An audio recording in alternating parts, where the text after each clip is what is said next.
Eu e você, o plano de Deus, a palavra de Deus é para a igreja do Senhor Jesus, que somos nós. Precisamos então praticar a palavra. Eu queria já, começando com o texto de João, capítulo 15, se você tem sua Bíblia, você pode acompanhar os slides. João 15, de 9 a 12, a palavra de Deus diz: como o Pai me amou, assim eu os amei, permaneçam no meu amor. Se vocês obedecerem aos meus mandamentos, permanecerão no meu amor, assim como tenho obedecido aos mandamentos de meu Pai, e em seu amor permaneço. Tenho-lhes dito essas palavras, para que a minha alegria esteja em vocês, e a alegria de vocês seja completa. O meu mandamento é esse: amem-se uns aos outros, como eu os amei. Palavra do Senhor Jesus para a nossa ministração nesta noite. Palavra para o seu coração, para o meu coração. Olhando para as Escrituras, ela sempre aponta que Jesus é a única referência de amor. A palavra de Deus aponta a Jesus. A palavra de Deus valoriza e informa que Jesus é a única fonte e referência de amor. O mundo nunca tinha visto esse amor genuíno, esse amor perfeito. Esse amor que interage, esse amor que fala, esse amor que se comporta, esse amor que passeia no nosso meio. Até que Jesus veio ao mundo, até que Jesus andou entre nós, nesse mundo quebrado, nesse mundo cheio de ódio, nesse mundo cheio de pecado, veio o amor chamado Jesus Cristo, para que pudesse então mostrar ao mundo perdido o que literalmente é amar, o que literalmente é viver no amor. E Jesus é amor. Por isso que é um momento precioso para a gente pensar, a gente poder estar pensando e nos avaliando dentro da palavra de Deus. Esse é o aspecto, esse é o propósito de Deus. Então, o que significa vivendo no amor de Jesus? Entrando já no primeiro ponto, para nós vivermos esse amor de Jesus, nós precisamos, em primeiro lugar, conhecer esse amor de Jesus. Nós precisamos ter o conhecimento desta palavra. 2 textos que eu escolhi aqui, para que a gente possa ver que em 2 textos diferentes, há uma sequência de mostrar o amor de Jesus. Olha o que está escrito em 1 Coríntios 16, 14, que tudo que vocês fizerem, seja feito com que, irmãos? Tudo que vocês fizerem, eu estou aí incluído também. Tudo que nós fizermos, seja feito com amor. Em Efésios 3, 17 a 19, a palavra de Deus diz: para que Cristo habite em seus corações mediante o quê? A fé, nós crendo em Jesus Cristo. E oro para que vocês, arraigados e alicerçados em amor, possam, juntamente com todos os santos, compreender a largura, o comprimento, a altura e a profundidade. Eu quero que todos nós possamos ler esse último versículo 19 juntos, bem forte. E conhecer o amor de Cristo, que excede todo o conhecimento, para que vocês sejam cheios de toda a plenitude de Deus. Olha as promessas de Deus, olha a indicação de Deus, olha o amor de Deus, olha o interesse de Jesus por nós. A palavra de Deus, então, nos conduz a pensar, nos conduz e nos induz a ver que nossa vida tem que ser uma vida prática. Não é uma vida só na nossa mente, nosso conhecimento. Não é o conhecimento, o ensino de Jesus que vem para nós e nós guardamos no bolso, ou deixamos em casa, ou na prateleira, ou no armário, na nossa mente. O ensino de Jesus de amor é para que nós possamos ter esse amor no nosso procedimento, na nossa fala, no nosso conduzir, nas nossas atitudes, nas nossas decisões. Isso é que Jesus quer de mim, e quer de você, e quer da igreja dele, que nós vivamos esse amor na prática. E aí nós precisamos olhar para Jesus, ver como Jesus interagia com as pessoas, que ele trouxe tanto esse amor em todas essas interações que ele fez. Algumas, Jesus tinha facilidade, vamos dizer assim, era fácil essa interação com pessoas. Algumas outras, numa conversa, ou alguns problemas, algumas situações, tinham dificuldades de ser vista, resolvida. Mas Jesus, em todas as situações, ele agia com amor. Ele agia com compreensão. Jesus agia com compaixão.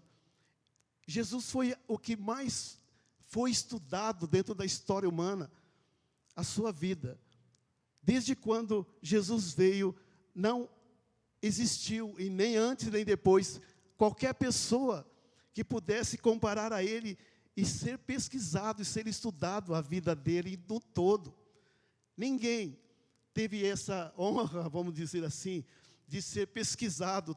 As pessoas pesquisaram, cientistas, estudiosos, homens, mulheres, pessoas famosas ou não, estudaram a vida de Jesus, o seu nascimento, as suas atitudes, as suas palavras, os seus milagres, a sua vida, a sua morte, a sua ressurreição, as suas promessas. Todas elas foram estudadas. Infelizmente, nós não temos todos os registros de Jesus. Nós não temos todos os passos de Jesus, literalmente dito ou feito. Mas nós temos o suficiente, queridos, o suficiente do amor de Jesus, que Ele passou e tocou em cada pessoa, e como essa pessoa fez diferença, percebeu, viu. Essas pessoas, entre elas estamos eu e você, que fomos tocados por Jesus. Em algum momento, nós também experimentamos esse amor que Jesus trouxe. Nós temos o suficiente para entender que Jesus nos ama, e ainda o suficiente para entender que Ele quer que nós possamos aprender que tipo de amor que Ele quer que nós possamos viver. E esse é o assunto desse momento. É isso que eu queria mostrar para você também, num texto de Marcos, capítulo 8, versículos de 1 a 10. A palavra de Deus diz: naqueles dias, outra vez reuniu-se uma grande multidão, visto que não tinha nada para comer. Jesus chamou seus discípulos e disse-lhes: tenham compaixão dessa multidão. Já faz 3 dias que eles estão comigo e nada têm para comer. Se eu os mandar para casa com fome, vão desfalecer no caminho, porque alguns deles vieram de longe. Os seus discípulos responderam: onde nesse lugar deserto poderia alguém conseguir pão suficiente para alimentá-los? Olha a pergunta interessante que Jesus fez: quantos pães vocês têm? Jesus perguntou. 7, responderam eles. Ele ordenou então à multidão que se assentasse no chão, depois de tomar esses pães, 7 pães, e dar graças, partiu-os e entregou aos seus discípulos para que os servisse à multidão. E eles o fizeram. Tinham também alguns peixes pequenos. Ele deu graças igualmente por eles e disse aos discípulos que os distribuíssem. O povo comeu até fartar. Comeram bastante, até fartar. E ajuntaram 7 cestos cheios de pedaços que sobraram. Cerca de 4.000 homens estavam presentes. E, tendo-os despedido, entrou no barco com seus discípulos e foi para a região de Dalmanuta. Olha que interessante esse texto nos traz.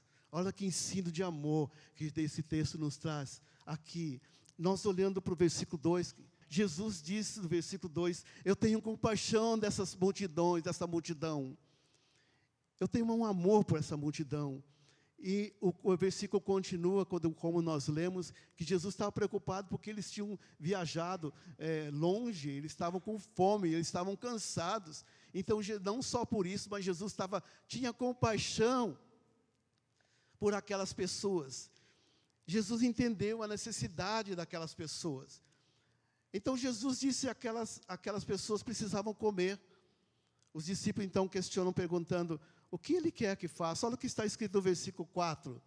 Os seus discípulos responderam: onde nesse deserto, lugar deserto, poderia alguém conseguir pão suficiente para alimentar esse monte de gente? Olha que interessante que Jesus faz nesse momento. Ao invés de Ele aceitar essa dificuldade, dizer: vocês têm razão, não tem nenhum barzinho, nenhum armazém, né? Não tem ninguém aqui vendendo pão. Olha o que Jesus faz, a pergunta que Jesus faz. Ele diz: quantos pães vocês têm? No versículo 5. A mesma pergunta é para mim e para você, queridos. Jesus pergunta para mim: quantos pães você tem? Jesus pergunta para você: quantos pães você tem? Isso quer dizer, o que você pode ajudar? O que você pode oferecer? O que você pode contribuir? Como você pode envolver?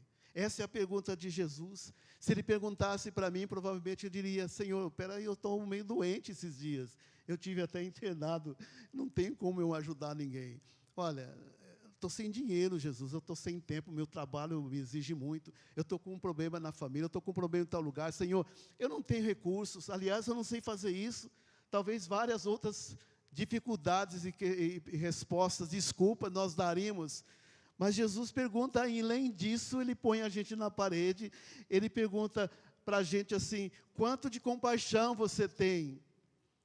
Como você pode olhar para a pessoa ao seu redor e ver a necessidade dela? Quantos problemas você tem e quanto você vê nas outras pessoas, e que isso você pode contribuir? Então eu fico pensando nessa pergunta de Jesus: quanto de compaixão eu tenho? Quanto de compaixão você tem pelas pessoas? Você tem interesse nas necessidades dela? Você olha para ela percebendo a necessidade e você pode ajudar? Olha o amor de Jesus, olha onde Ele nos coloca para que a gente possa avaliar o nosso ser, a nossa forma de agir. Mas, Senhor, tem tantos problemas. Jesus vai perguntar para mim e para você: quanto de compaixão você tem? E o que você pode fazer? Nós podemos, talvez, ficar muito tempo pensando nisso, mas vamos adiante. Quero que você guarde isso no seu coração, porque depois dessa passagem, Jesus saiu daquele lugar, e nós vamos ter um lugar que Jesus foi antes e ensinou da mesma forma, ensinos de amor que Ele deu, que Ele fez, que Ele realizou. Você está vendo um mapa aqui de Israel.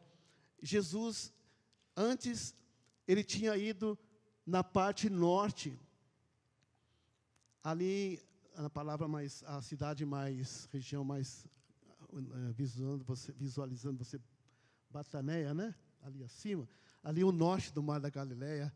Ali era uma região judaica, uma região predominantemente judaica. Ali Jesus alimentou 5.000 pessoas. E Jesus, é interessante que essa passagem nos ensina que quando Jesus alimentou essas 5.000 pessoas, Ele estava nessa região do norte do Mar da Galileia, uma área predominantemente judaica, ou seja, foi uma experiência judaica, o povo escolhido de Deus. Ele fez ali, mostrando o amor dele para aquelas pessoas, igualmente que Ele fez aqui onde nós estamos estudando. Quando Ele alimentou essas 5.000 pessoas, a Bíblia narra naquele contexto que sobraram 12 cestos. É interessante olhar que quando a gente vê na Bíblia o número 12, tem algo a ver com o governo, tem algo a ver com as regras de Israel. É algo dos judeus, algo que é forte, algo que faz parte da cultura deles, como regra de Israel. Mas quando eles Jesus atravessa o mar, o lado de cá, mais no sudeste, daqui da região, em Decápolis. Decápolis é uma região, uma área geográfica, onde era composta de 10 cidades genuinamente gregas, fundada pelos gregos. Então tem todo o costume grego, toda a cultura grega, todo o povo fora do judaísmo, eu diria assim, fora da visão de Israel, de Deus, povo escolhido. E agora Jesus vai para essa área pagã, e Jesus realiza algo especial, que é aquilo que nós estamos vendo nesse texto que nós lemos. E Jesus então faz esse milagre muito semelhante, ou de forma muito semelhante. Então nós vemos uma outra coisa, nós vemos um número 7.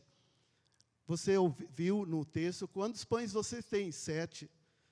Isso tem muito significado, porque era uma área dos gentios que estavam ali, e eles tinham esse número como perfeição. Eles tinham esse número como plenitude. Eles tinham algo que era completo, perfeito, era 7. Então, Jesus, Ele se identificou com o povo. Ele amou aquele povo. Ele deu amor àquele povo. Ele mostrou o mesmo poder, o mesmo milagre, o mesmo amor. Não somente para os judeus, mas para esse povo escolhido, mas para esse povo, gentios, aqueles que estavam fora dos propósitos de Deus. Olha a forma de Jesus mostrar amor, queridos. Olha a forma de Jesus ministrar. Ele não via raça, ele não tinha interesse em imagem ou parecer, quem parece mais bonito, quem era mais rico, nada, quem tinha mais. Jesus via as pessoas, até aqueles que estavam fora dos propósitos de Deus. E é lindo ver isso, porque ele interagia com os povos, ele mostrava o amor incondicional. E Jesus amava esses gentios também. Aliás, eu creio que essa é a nossa genealogia espiritual. Nós vimos de um povo gentil, não éramos escolhidos por Deus como Israel era, mas Jesus nos amou. Jesus me amou, irmão e irmã, amou você que está aqui. Jesus amou o povo, Jesus amou todas as pessoas que estavam fora dos propósitos daquela região de Israel. Ele mostrou amor, na sua grandiosa forma de amor. Ele ofereceu o Evangelho, o poder de Deus para nós, a mim e para você. E a mensagem do Evangelho não são para certas pessoas, não são para aquelas pessoas boas, aquelas pessoas mais certinhas. Jesus alcançou todos nós, todas as pessoas. Esse amor que eu preciso, você precisa aprender. Nós temos falhas de aprender o amor de Deus, porque eu tenho a visão do meu amor, da forma que eu amo, da forma que eu acho que deve ser feito. Mas Jesus ensina que amor grandioso, fora de todo o contexto de raça, de etnias, dos povos, todos tinham o amor dele. Jesus ama e ele veio realmente para nós podemos usufruir e gozar desse amor, assim como ele mostra nesse contexto. Jesus observava as pessoas, ele tinha um amor grande pelas pessoas, ele via as necessidades das pessoas. Os discípulos não conseguiam perceber, mas Jesus, ele fala: eu tenho compaixão, essas pessoas estão aqui há 3 dias, essas pessoas, se eu mandarem eles embora, eles vão desmaiar pelo caminho, eles vão sofrer, eles não têm como sair aqui sem alimento. Jesus estava então observando aquele povo, Jesus estava percebendo o comportamento deles, Jesus estava vendo como eles interagiam, ele via detalhes sobre aquele povo. Ninguém veio falar para ele como era que as coisas estavam acontecendo, ele percebeu. Olha que lição interessante quando existe amor. Quando nós amamos, quando nós podemos ter o amor que Jesus teve por nós e pelas pessoas, nós podemos enxergar as necessidades destas pessoas. Será que eu e você temos percebido as dificuldades das pessoas que estão ao nosso redor? Não precisa ir muito longe, dentro da sua casa, dentro da sua igreja, que nós estamos todos reunidos, dentro do seu trabalho. Será que nós temos observado? Será que eu tenho, quando recebo alguém para falar de uma dificuldade, ela fala 2 dificuldades e eu lanço 5 minhas para dizer: eu também sou assim, olha, você pode fazer isso, eu também estou sofrendo isso. O que Deus nos deu de amor? Para que nós pudéssemos ouvir e ter compaixão pelas pessoas e amar essas pessoas como Jesus amou. Jesus como homem, depois, Deus, como Deus, ele veio e se encarnou, e como homem, ele tinha a compreensão de cada necessidade, e ele vinha para amar. Jesus, ele vinha amando. Jesus não era aquele cara que tirava foto e falava: eu vou botar no Facebook para todo mundo ver que eu fiz essa visita. Olha, que eu estou cuidando dessas pessoas. Olha, eu cuidei de 4 pessoas a semana. Jesus não tinha aliás, não tinha Facebook, né? Jesus não tinha esse comportamento de dizer: olha o que eu fiz. Jesus não tinha, porque o interesse dele era as pessoas. E Deus ouvia, Deus conhecia o coração. Esse é o amor de Jesus, que eu e você precisamos proceder e fazer, agir e ser como Jesus nos ensina aqui. Esse é o tipo de amor que nós precisamos ter e viver e aprender. Aliás, o nosso segundo ponto, quando nós olhamos que nós precisamos aprender, quando nós aprendemos, nós precisamos então obedecer esses princípios da forma como Jesus nos ensina. E os princípios de Deus, irmãos, mais uma vez, ele precisa ser aprendido, não para nós acumularmos conhecimento, não para nós ficarmos aquilo para nosso conhecimento, para nossa lista de coisas que conhecem os princípios de Jesus, é para que eu obedeça e repasse, porque Ele ama as pessoas, Ele quer que eu e você sejamos, então, instrumentos do Senhor. Olha o que diz João 8,31, que é o texto que Jesus disse aos judeus que havia crido nele: se vocês permanecerem firmes na minha palavra, verdadeiramente vocês são discípulos. Mantenham firmes, aprendam, aplicam e mantenham firmes, não desista, então você será verdadeiramente os meus discípulos. Veja você, queridos, o que você tem demonstrado como discípulo de Jesus. Quando você entra em algum lugar, na sua casa, numa loja, numa festa, que tipo de movimento você deixa ali? Que tipo de impacto você deixa ali? Que exemplo que você deixa ali? É muito importante nós olharmos para isso.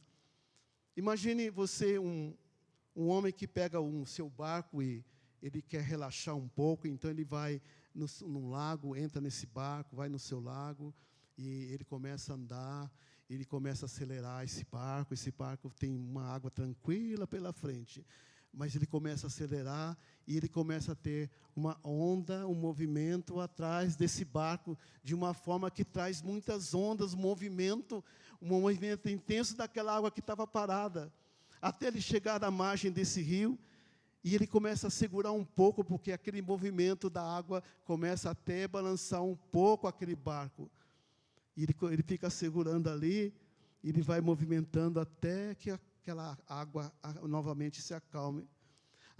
As pessoas desse barco não têm ideia de que é viver esse movimento que elas causam nas pessoas ou no convívio das suas pessoas. Eu e você, com certeza, deixamos um movimento nosso nas pessoas. Há muitas pessoas que convivem com a gente sofrendo por causa da minha conduta, da sua conduta, da nossa conduta.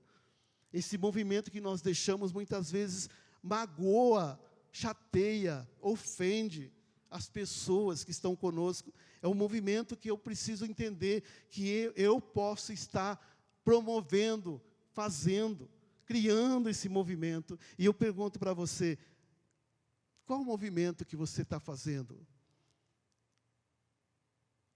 Quando você chega em casa, qual o movimento que você está fazendo? Toda vez que você entra no seu escritório, na sua empresa, num lugar que você vai, qual o movimento que você está trazendo com você? Aquelas pessoas que você está ofendendo, está prejudicando, ou abençoando também, que é um movimento que nós precisamos ter. Esse impacto deixa na vida das pessoas algo que eu preciso saber. Será que eu tenho um amor de Jesus, a ponto de que eu possa trazer todo o movimento que eu provoco, um movimento de amor? Pense em você. Pense em você. Não pense no seu cônjuge, nas pessoas que estão ao seu lado ou que convivem com você. Pense em você. Qual o movimento que você está fazendo? E eu posso dizer para você que Jesus te ama tanto, que Ele quer que você conheça esse movimento que você está vivendo e que está tendo problema. Jesus conhece os seus medos, as suas limitações. Ele sabe quais são os problemas que tiram o seu sono à noite, os seus pensamentos sobre o seu futuro, o que você precisa decidir, as feridas do passado. Jesus percebe tudo isso sobre você. Jesus conhece o seu coração. Sabe por quê? Porque Ele é apaixonado por você.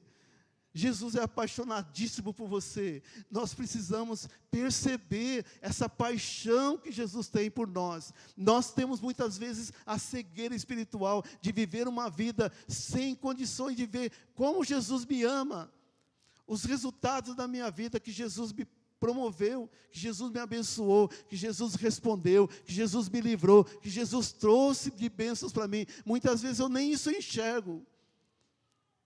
Mas Jesus quer que eu saiba qual o movimento que eu faço para que eu conheça, para que o amor dele na minha vida possa trazer graça e misericórdia na vida de outras pessoas. Isso é maravilhoso, nós sabemos disso, porque nem eu e nem você estamos fora. Esse é o exemplo de Jesus na nossa vida, compaixão e amor. Não são somente pela multidão, é na multidão, individualmente, essa diferença, onde eu e você estamos, onde eu e você podemos receber a graça do Senhor. Olha o que está escrito em Mateus 9:36.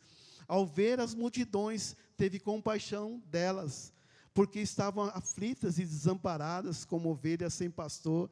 Jesus viu uma multidão de novo aqui. Jesus viu individualmente a necessidade daquele povo. E a Bíblia aqui diz que ele teve compaixão. Esse amor puro de Jesus pelas pessoas. Ele teve novamente esse sentimento de graça, de amor por essas pessoas. Nós vemos essa analogia de ovelha sem pastor na Bíblia, que realmente Jesus é o bom pastor. Ele indica que nós precisamos de pastor. As ovelhas, se analisarmos a vida das ovelhas, elas não têm muita noção do perigo.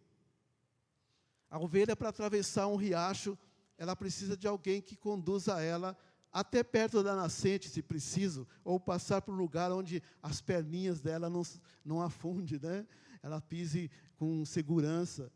Ela não pode ir na água que cubra a pele dela, o pelo, que aquilo encharca, ela vai morrer afogada. Ela não tem noção do perigo. Aqui Jesus está dizendo que ele viu multidões sem pastores, sem um pastor, sem um guia, sem a direção de Deus.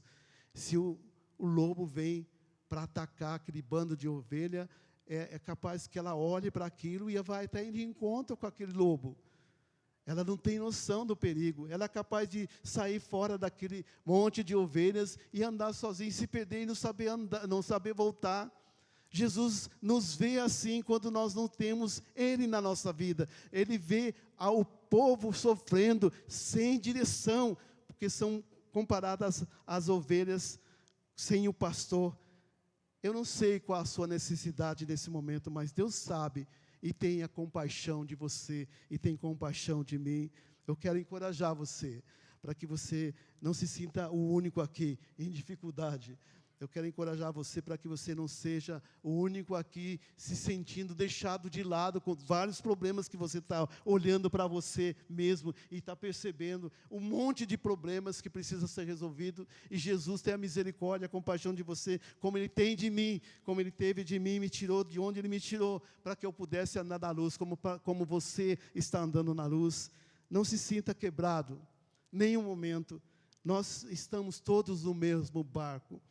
Nós somos todos quebrados. Olha, deixa eu fazer um exercício com você. Olha para a pessoa do seu lado. Só olha para a pessoa do seu lado. Ela olhou para você e você olhou para ela. Você está vendo essa pessoa? Ela não é diferente de você. Todos nós, inclusive ela, inclusive eu, vocês olharam para mim também? Somos quebrados, irmãos. Deixa eu explicar o que é ser quebrado, para você não entender mal. Nós temos necessidades em determinadas áreas. Nós temos dificuldade em determinadas áreas. Muitos de nós, ou todos nós, temos um problema a ser resolvido. Nós temos uma deficiência. Isso é o que eu quero dizer. Nós somos quebrados. Nós necessitamos da graça de Deus. E a única solução que a Bíblia mostra, é Jesus Cristo. Você não vai ver isso na Rede Globo, nas novelas, você não vai ver isso em filme, você não vai ver com os amigos no bar, nos bares das festas, você vai ver na Bíblia, na igreja onde prega a Bíblia, em Jesus Cristo, que é mostrado como amor. Aí você tem essa lição de como o amor de Deus age em você, que você está todo quebrado e precisa da graça de Deus. Você é comparado à ovelha sem pastor, e o pastor te dá a direção, te dá conforto. Irmãos, não tem nada no mundo que pague a alegria, a paz que Jesus dá. Não fique preso no seu passado, queridos. Não pense que a pessoa do seu lado é culpada disso. Não pense que a sua história te levou aonde você está e você precisa permanecer nela. Não fique preso nisso. Jesus é a solução para que tudo isso seja perdoado, tudo isso seja refeito, tudo isso seja construído novamente. Perdoe as pessoas. Ajude as pessoas. Ame os seus inimigos. Esta é a palavra de Deus que traz o amor. E é difícil. Recomece. Aonde você está, recomece. Não continue no movimento das coisas ruins que aconteceram na sua vida, causada por outras pessoas ou situações. Ame o seu próximo, ame o seu cônjuge, ame a sua família, ame aqueles que falem mal de você. É difícil isso. Eu estou falando algo difícil para ser feito. Eu estou falando algo que, se for pela minha natureza, eu não quero amar. Eu não quero perdoar. Que a pessoa se dane. Que a pessoa entre em um prejuízo que ela começou, ela criou, ela que se vire. Essa é a minha natureza, nossa. Mas o amor de Jesus faz com que eu olhe para aquela pessoa de uma forma amorosa. É difícil se for pela nossa natureza, mas o amor de Jesus está sobre você, disponível para que você possa realmente ter esse impacto na vida das pessoas que estão ao seu redor. Jesus teve compaixão de você, Ele teve compaixão de mim, Ele tem compaixão de nós. E Jesus continua nos amando, e é isso que Ele quer nos ensinar. Se eu aprendo isso, eu preciso do Espírito Santo de Deus, da luz, da graça, da presença de Deus, para que então eu possa ter esse movimento, esse impacto, que abençoe todas as pessoas que estão ao meu redor, o meu próximo, aquelas coisas que eu podia fazer de mal para as pessoas, que eu não quero que faça para mim. Então, pelo amor de Deus que eu tenho na minha vida, eu posso fazer de acordo com o amor de Jesus, e não pelo que eu sinto, pelo que eu quero, para que eu possa ver prejuízo. Não viva no pecado. Não viva no prejuízo. A igreja de Jesus tem essa chance, queridos. Nós temos essa chance. Nós estamos na graça de Deus. E não é para mim somente. É para nós. É para nós como igreja. A gente se preocupa muito, com certeza todos nós temos problemas, mas o privilégio de Deus é para que nós tenhamos vivendo, fazendo acontecer esse amor pela sua graça, pela ação do Espírito Santo, pela entrega da minha vida a Jesus, Ele em mim, o Espírito Santo em mim, eu posso realizar esse amor que eu não entendo, mas pelo Espírito Santo eu posso entender e praticar na minha vida. Abençoe aqueles que estão perto de você. Abençoe. Você tem preocupado com algumas pessoas? Tem tanta gente faltando. Ligue para essas pessoas dizendo: eu não te vi no culto. Agora nós temos 2 cultos, né? É difícil. Ela vai falar: eu já fui no culto de manhã. Ou ela vai falar para você assim: é mesmo, faz 1 mês que eu não vou e ninguém me ligou. Amor de Jesus. Olha como você está. Olha, tem um grupo pequeno aqui que vai fazer uma diferença na sua vida. Olha, nós temos um estudo na igreja, eu vou ir lá buscar você na sua casa, para eu começar junto com você, verdades básicas, para você conhecer o amor de Jesus, que vai literalmente fazer diferença. Eu vou te levar num culto, eu vou passar em sua casa. Nós não fazemos isso, irmãos, porque nós não interessamos muito nas pessoas que estão com problemas. Abençoe as pessoas ao seu redor. A Bíblia diz: ensine a criança no caminho que deve andar. E como pais, muitas vezes nós queremos determinar a nossa condição, o nosso entendimento, a nossa forma de achar que é o certo. E não o que a Bíblia diz. E não o que a Bíblia indica, para que eu, como pai ou mãe, ensine o seu filho, nossos filhos. Eu posso dizer, irmãos, que eu tive um privilégio imenso, muito grande. Eu voltei, depois de um tempo fora da igreja, eu voltei ao Evangelho, já com a Flávia, que está aqui, o meu filho Júnior, eu e a Zenita voltamos ao Evangelho. A Zenita não era da igreja evangélica, mas ela me ajudou a vir, porque eu tinha um problema sério de igreja, com decepção grande. Eu falei: eu não quero voltar a ser aquela pessoa que é mandada por todo mundo, que eu tenho que fazer isso, fazer aquilo. Eu não quero deixar de tomar minha cervejinha, eu não quero deixar de jogar minha bola, eu não quero deixar de meus amigos, eu não quero deixar nada, eu não quero voltar para a igreja. e ela pôde me ajudar através de missionários, de um casal que nos abençoou, nossos pais da fé. E eu tive o privilégio, queridos irmãos, de criar nossos filhos já pequeninos no caminho do Senhor. Eu vou dizer para você que não é privilégio nenhum meu, se não fosse a graça de Deus na minha vida, de dedicar tempo, de ouvir os problemas deles, de saber o que você quer, filha, o que eu posso te ajudar. Eu estou aqui presente, nós estamos aqui te ajudando. O que você quer, filho? Como nós podemos fazer juntos? Olha, eu estou aqui para te ajudar. Olha, o conselho meu bíblico é esse. E você não imagina quantos problemas nós enfrentamos, mas todas as vezes nós levávamos na Bíblia. Oh, a Bíblia diz isso, esse é o conceito de Deus. Eu quero que você entenda, se você errar, o problema é seu, mas eu quero que você não erre e você não tenha consequência de andar fora dos princípios de Deus. Isso fazia diferença de tempo, de falar, eu posso ensinar meus filhos, mas eu não sei ensinar.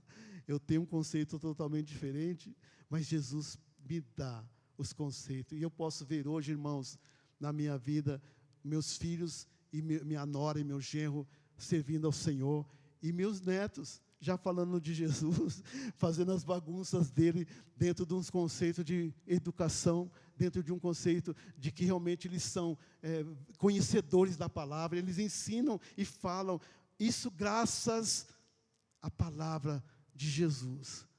Mais uma vez eu digo, não é nenhum privilégio meu, da minha esposa, mas um privilégio de nós fazermos, realizar o amor de Jesus na nossa família, na nossa vida, principalmente na minha vida. Qual o movimento que você deixa de impacto? O que você tem para oferecer? Quanto de compaixão você tem para abençoar vidas? Como você pode sair do seu mundo, seu quadradinho é para homem, né? Mulher já é redonda assim, já vê mais, né? Nós homens somos muito quadradinhos. Nós só vemos quadradinhos. Eu põe uma coisa aqui, se alguém colocar aqui, eu não acho, porque tem que ser aqui onde eu pus, quadradinho, né? Eu preciso sair desse quadradinho, não de ver as coisas, mas do meu pensamento, da minha forma de ser, com o meu conceito, que eu acho que está super certo, que vai dar certo, é assim que faz, só eu tenho razão. Aí Jesus mostra o amor dele, fala para mim, Jesus, isso não vale nada, você tem a natureza ainda para ser transformada, eu quero que você aprenda o meu amor, eu quero que você aprenda de mim, mas eu quero que você aplique, você ame as pessoas, assim eu vou te exaltar, assim eu vou te mostrar que você é luz, assim você vai fazer diferença, assim os impactos que você vai transmitir na vida das pessoas que estão atrás de você, vai ser bênção, vai ser a ministração da palavra, vai ser testemunho, vai ser bênção na vida das pessoas, no seu contexto. Ame essas pessoas, Jesus está dizendo, mas as pessoas não têm interesse por elas na vida material. Não permita que você possa ver quanto elas podem te beneficiar, que benefício você tem por ter amizade com ela, onde ela mora, e quanto ela pode te dar de retorno. Não, Jesus não tinha essa visão. O amor dele era pessoas conhecendo o Evangelho e vivendo a palavra de Deus. Eu quero te ajudar, terminando aqui, para dizer o seguinte, você tem coragem de dizer para alguém que você respeita, que te respeita, e que você pode confiar, alguém que você pode fazer perguntas sobre você, e dizer assim para ela, como você me vê? E fica quieto, tá? Deixa essa pessoa falar. Não tem expectativa boa também. Você precisa como se colocar um espelho diante de você. Você olhar todos a sua imagem. É como se você colocar um espelho diante de você. Você vai ver as rugas que você tem, aonde está precisando de conserto ali, como está desarrumado o seu rosto e sua roupa, não é? A Bíblia é nosso espelho. Eu não posso olhar para a Bíblia vendo erros nela e nem tampouco que ela está suja, que ela está amarrotada, que ela está velha. Eu tenho que ver a palavra de Deus refletida em mim como espelho. Mas as pessoas podem ser um espelho para você, fantástico. Como é que eu ajo com as pessoas, como você me vê? agindo com uma pessoa? Como é que você me vê agindo com você? Quando eu estou longe durante algum tempo e quando nós nos encontramos novamente, como que é isso para você? Quando eu vou resolver um problema com você, como é que eu falo com você? Como é que eu sou para você? Fala aqui para mim. Mais uma vez, perguntou? Ouça. Eu contei de manhã que eu tenho um exemplo. Nós tínhamos uma secretária, isso uns 20 anos atrás, e antes dela sair, eu peguei e dei uma lista para ela de perguntas, e falando, olha, você pode me dizer como você me vê? Como que eu sou aqui da igreja? Qual a visão que você sabe que as pessoas têm de mim? Eu tenho essa preocupação. Irmãos, porque eu fui falar aquilo? Ela foi tão sincera, ela me deu uma lista tão grande de coisas que eu precisava consertar na minha vida, que eu precisava mudar. E eu fiquei impactado com aquilo. E eu falei, mas se eu sou assim? Eu perguntei e dei para ela a liberdade dela responder. E ela foi sincera. Olha, melhore nessa área. Cuidado com isso. Com você fazendo isso, você pode ter consequência nisso. Então, eu não vou falar, né, porque eu vou ter vergonha de falar o que ela falou para mim, mas você precisa ter alguém te abençoando, sabia? Além da palavra de Deus, que é o principal, alguém te abençoando. Eu tenho minha esposa, que é a pessoa a quem é sincera comigo. Ela não tem meias palavras, não. Ela é muito sincera, ela aponta as coisas que realmente eu preciso mudar. E olha, irmãos, não pergunte para elas a resposta dela, por favor. Mas ela tem esse cuidado comigo, porque eu dei a liberdade e eu preciso saber. Algumas pessoas mais chegadas dizem, Gildo, conserta nisso. Você precisa viver essa palavra, você precisa consertar dessa forma. Então, pergunte para a pessoa, quando eu chego do trabalho em casa, como é que eu ajo? Como é que é o meu tom de voz? Quando você pergunta algo para mim, eu sou agressivo com você? Você sabe que é. Você sabe dos seus problemas. Mas ouça de outra pessoa, que é importante você entender que Jesus quer que nós saibamos que nós deixamos um movimento atrás de nós, e esse movimento tem que ser bênção, tem que abençoar as pessoas, tem que trazer essas pessoas a viver o Evangelho, porque eu preciso viver esse amor para que eu possa também transmitir. Eu não vou dar para vocês nada que eu não tenho. Eu preciso viver o amor para que eu possa trazer e dar o amor. Você precisa viver o amor de Jesus para que você possa transmitir e dar o amor de Jesus a cada pessoa que você precisa conviver e abençoar. Cuide da sua família. Cuide, mas cuide mesmo. Não perca a intimidade. Não perca o relacionamento, não fique nessas brigas, não fique nesse ringue, agredindo outra pessoa. Isso é uma atitude do diabo que ele faz cegar você a não ver o amor de Cristo na sua vida, ou você não ter o amor de Cristo na sua vida. Cuide do seu relacionamento, cuide do seu casamento, cuide dos seus filhos, cuide da sua igreja, cuide de outras pessoas, cuide do seu testemunho, cuide do seu procedimento, cuide da sua decisão, cuide do seu falar, cuide das suas amizades, que está estragando você e levando você mais abaixo ou longe de Jesus.